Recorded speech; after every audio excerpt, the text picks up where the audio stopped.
Welcome back to Clash and Burn. I'm Johnny Clash, and today on Clash's Corner, we are going to be talking about streaming platforms. Fortnite Chapter 1 is back, and an honest review that'll make you swim with the fishes. Let's go. What is up, everybody? Welcome back to Clash and Burn. Once again, as always, thank you for listening, and thanks for the feedback on last week's episode with the Elder Spork about Mario 2D speedrunning. That was a very interesting one.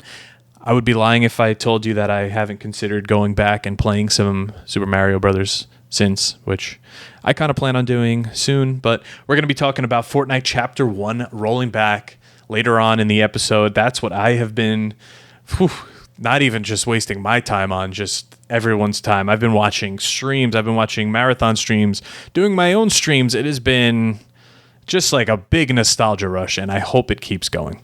This episode's also available on YouTube every week if that's where you prefer to listen. And this week I am putting up another Age of Empires playthrough where I play through kind of a darker four-person bloodbath where I have this cheap way of playing Age of Empires where I'll start as your ally, and then as soon as I line up your entire town with my wrecking crew, I'll just flip to to be your enemy and just wipe you out. So I take you through kind of like a simple game, show you the ropes of how to just, if you want to pop in a game here and there, an easy win, that's how you do it. So that's available on YouTube now. Last week I put up a one-on-one the same way where the objective was to kill the king. So a lot of fun. But as usual, it'd help a lot if you could please subscribe and leave a 5-star review for this podcast on Apple Podcasts, Spotify, wherever you choose to listen, and let me know what you want to hear at Twitter, X, whatever you want to call it, at JClash21. I think with that, let's get into it.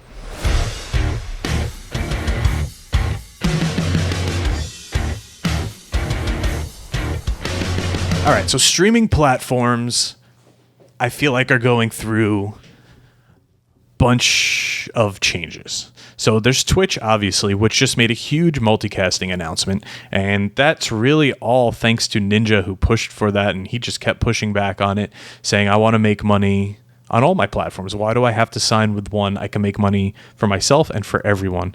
And finally, they listened. Twitch is now allowing multicasting, and you're allowed to get a sub button and all that. YouTube has also just been, I think, the number 2 behind Twitch, if not the number 1 streaming platform. And the downfall of YouTube, and this is what I think the argument originally was with Twitch, is there's those shiny little toys, those big objects saying click me on the right side of the screen.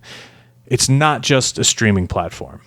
When you're done watching someone stream on YouTube, or even in the middle of a stream, there's a chance you're going to look off to the recommendations on the right, and you're going to click a cooking video or something. I don't know, Maddie Matheson's cooking something crazy, or another streamer. Like, you're going video to video to video. That's the way YouTube has been. The YouTube rabbit hole is very real. I fall into it all the time. But Twitch doesn't really have that. When a stream is over, I feel like Twitch streamers and viewers are way more loyal.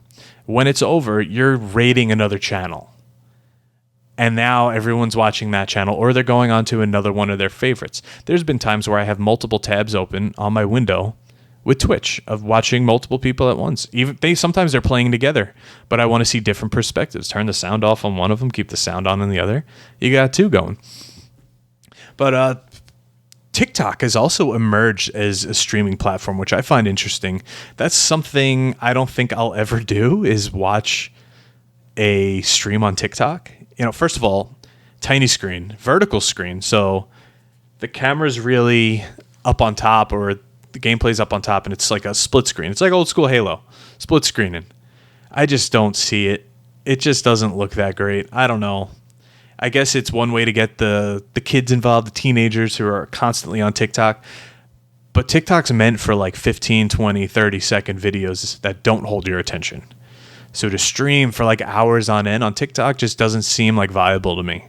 I'm sure there are people who do it. I know Ninja does it. A bunch of other streamers do it, especially now that multicasting is a thing. But for me, it's hard enough to get me to watch anything on my phone. I'd rather just watch it on the computer or the TV. So that it's just, I don't know. Where do we draw the line? I mean, Facebook had their own thing for a little bit, and that didn't really work out too well. And now there's Kick. Not KIK, the old messaging platform that had bots messaging you at 4 in the morning asking if you want to see their pictures. No. Kick, KICK. And now I've made an account. I haven't used it. I've browsed it a bit. Nick Merckx is on there. So I've watched some streams on Kick. It just doesn't have much appeal other than looking like Twitch with green instead of purple. I don't know if it's going to catch on. I don't know how long it will last. Listen, the more streaming, the better. So I hope it does last. With multicasting now, I guess you can just go on every platform. But where do we draw the line here? I don't know. Where do we draw the line? How many platforms are you going to stream on if you're not signed to a deal on one? It's an odd concept, but we'll see where it takes us, I guess. I don't know. Now, before we get into talking about Fortnite Chapter 1, I want to talk about old moments in games that just stick with you. I'm going to refer back to Gears of War 1, where we talked about last week, or 2 weeks ago, I think it was, midnight releases, how that was such a memorable thing. But the actual gameplay, I once argued with someone, they said, you don't remember sport games as they happen. Like, why do you go to so many of them? It's like, if you tell me a team, I'm going to tell you at least one memory of my team playing that team. That's just the way it is. That's how my memory works. Like, this is what I love. So when it comes to video games, there's also just moments that I love and that will stick in my brain forever. Like Gears of War. You didn't speak, like now you're on Discord or whatever. You didn't speak to your opponent. So if you were doing a local like 4-on-4 game or 3-on-3 with just your friends and you weren't in an Xbox party, you don't hear them. Which was kind of cool because it made moments like this. And it's kind of one of those you had to be theirs. But me and my friend, we ran at each other. We took the grenade. We both stuck each other at the same time with it. And in Gears of War, you shove that grenade in a person. It's hilarious. And then there was just that moment where you're seeing the other. It's so hard to describe because you weren't there. See the other opponent like so up close. And we both just. You heard the fink, we stuck them in each other, and we just stared at each other, and you heard the beep, beep, beep, and the explosion. And we both came back into that chat, into that party, dying, laughing. It was just one of those you had to be theirs, and it'll just stick with me probably for the rest of my life. Other than like popping some heads with Gears of War 2 with the sniper rifle or horde mode. But man, those moments, Fortnite back in the day, there was a challenge where you had to get, I think, 10 kills or 5 kills, something like that, in one area. So I remember it was Tomato Temple or Tomato Town, probably the first incarnation. And I'm about to finally get it. Now, I used to get on the PlayStation late, around 11 o'clock. You know, I would do my whole night, then get on and relax, take me off into sleep. My friends would be on before that. So they would get the challenges done for the week way ahead of time. So when it was my time to get on and actually get the challenges, I was behind. So finally, I'm about to get that last kill in Tomato Town, and my friend steals it. One shot, boom, right in front of me. I think I stayed muted for the next, 2 rounds. I was so upset, so pissed. You think back on that, you're like, that's so silly. Like, why were you upset about that? But in the game, you're just upset at that. I don't know. So there's just a lot going on right now in video games, and I think it's all just great. And right now, I am only streaming on YouTube. I'm not yet going back to my Twitch channel. I think I will eventually multicast to Twitch and YouTube. I've been streaming Fortnite. I'm going to keep doing it. So hop on and come and chat with me while I'm on there. It's youtube.com/@JohnnyClash. This video is sponsored by Dubby. Complete jitterless energy to help you be better and catch that dub. Head on over to dubby.gg and get your 10% off by using code JohnnyClash at checkout. Complete jitterless energy. Dubby.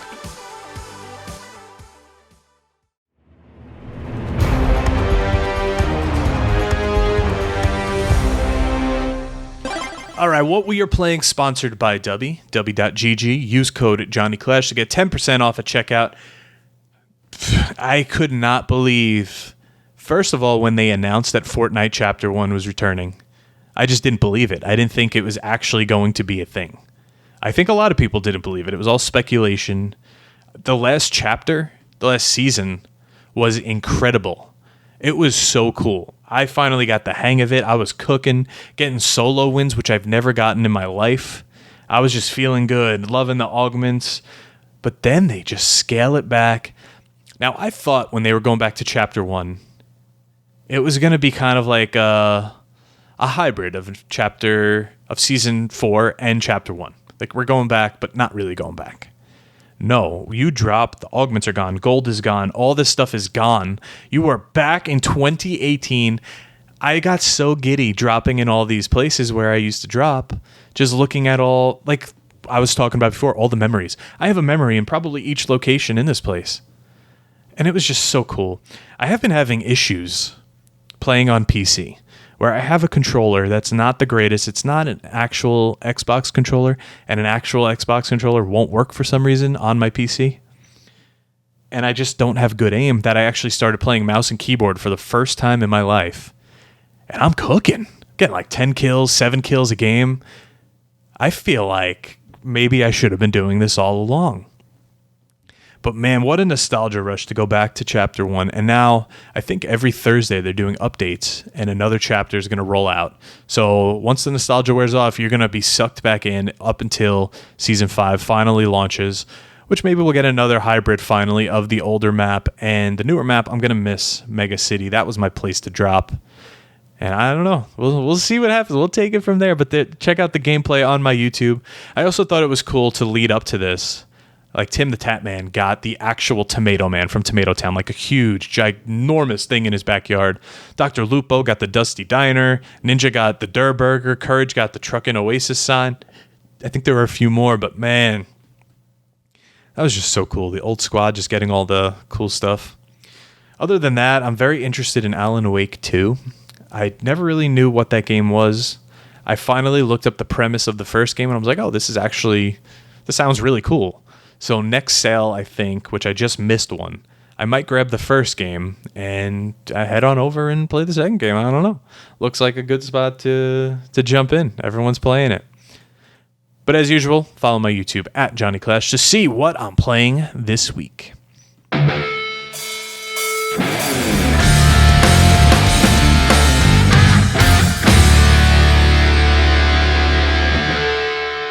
All right, it is honest review time, where I review a game, a movie, a TV show, just something, form of media in general. Today, I'm reviewing Get Gotti on Netflix. It is a documentary series. It's 3 episodes on John Gotti. And peek behind the curtain here, I actually edit a bunch of podcasts for different styles. There's wrestling, but one of them is actually a former member of the Gambino family. I edit his podcast on YouTube and soon coming to Spotify and all that. But he's actually featured in Get Gotti, and it's kind of cool following along, hearing the whole peek behind the curtain, how he said this, but they aired this, they cut this in here.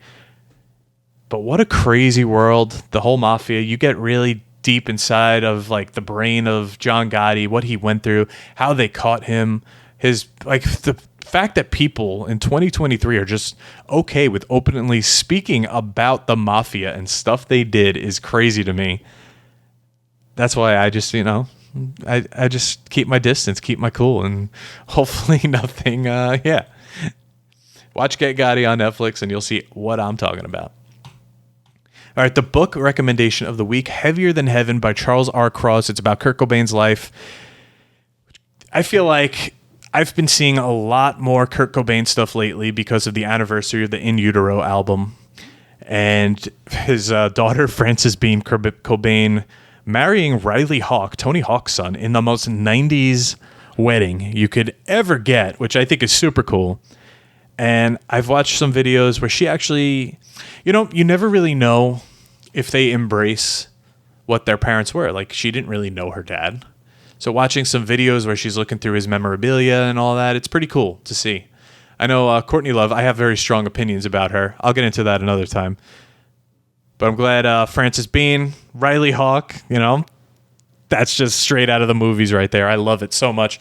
But if you have any interest in the life that he led, his sicknesses, his ailments, and what really drove Kurt over the edge, check out Heavier Than Heaven. It's a quick read. It's a really nice, but just biography on Kurt and the events leading up to his death and all that.